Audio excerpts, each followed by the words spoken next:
शैलपुत्री माता की कहानी। राजा हिमालय की पुत्री हैं ये, सती भी कहा जाता है इन्हें। नवरात्र के 9 दिन भक्ति और साधना के लिए बहुत पवित्र माने गए हैं।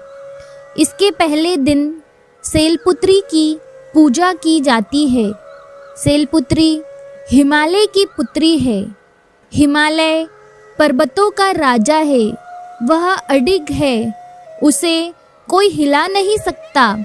जब हम भक्ति का रास्ता चुनते हैं तो हमारे मन में भी भगवान के लिए इसी तरह का अडिग विश्वास होना चाहिए, तभी हम अपने लक्ष्य तक पहुंच सकते हैं।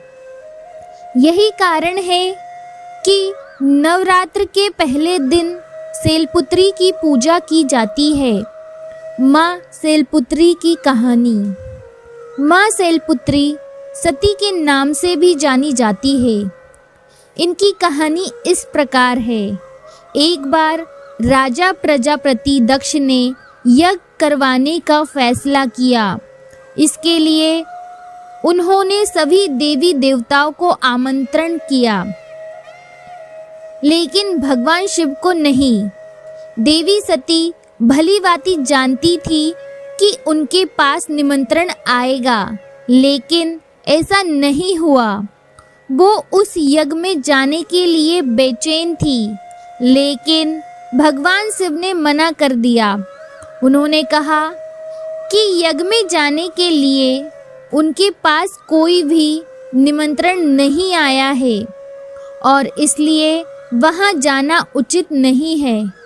सती नहीं मानी और बार बार यज्ञ में जाने का आग्रह करती रही।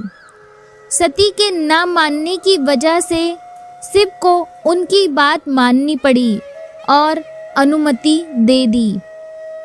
सती जब अपने पिता प्रजापति दक्ष के यहाँ पहुंची तो देखा कि कोई भी उनसे आदर और प्रेम के साथ बातचीत नहीं कर रहा है। सारे लोग मुंह फेरे हुए हैं और सिर्फ उनकी माता ने स्नेह से उन्हें गले लगाया। उनकी बाकी बहनें उनका उपहास उड़ा रही थीं और सती के पति भगवान शिव को भी तिरस्कृत कर रही थी। स्वयं दक्ष ने भी अपमान करने का मौका ना छोड़ा। ऐसा व्यवहार देख सती दुखी हो गई।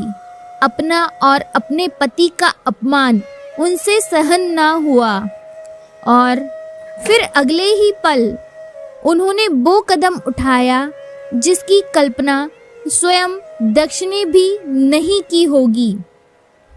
सती ने उसी यज्ञ की अग्नि में खुद को सुहा कर अपने प्राण त्याग दिए।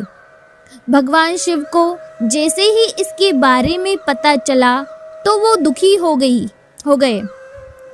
दुख और गुस्से की ज्वाला में जलते हुए शिव ने उस यज्ञ को ध्वस्त कर दिया। इसी सती ने फिर हिमालय के यहाँ जन्म लिया और वहाँ जन्म लेने की वजह से इनका नाम शैलपुत्री पड़ा। शैलपुत्री का नाम पार्वती भी है।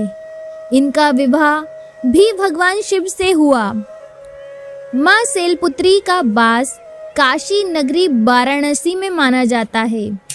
वहाँ शैलपुत्री का एक बेहद प्राचीन मंदिर है, जिसके बारे में मान्यता है कि यहाँ माँ शैलपुत्री के सिर्फ दर्शन करने से ही भक्त जनों की मुरादें पूरी हो जाती है। कहा तो यह भी जाता है कि नवरात्रि के पहले दिन यानी प्रतिपदा को जो भी भक्त माँ शैलपुत्री के दर्शन करता है, उसके सारे वैवाहिक जीवन के कष्ट दूर हो जाते हैं। चूँकि माँ शैलपुत्री का वाहन वृषभ है, इसलिए इन्हें वृषारूढ़ भी कहा जाता है। इनके बाएं हाथ में कमल और दाएं हाथ में त्रिशूल रहता है। तो बोलो माता शैलपुत्री की जय।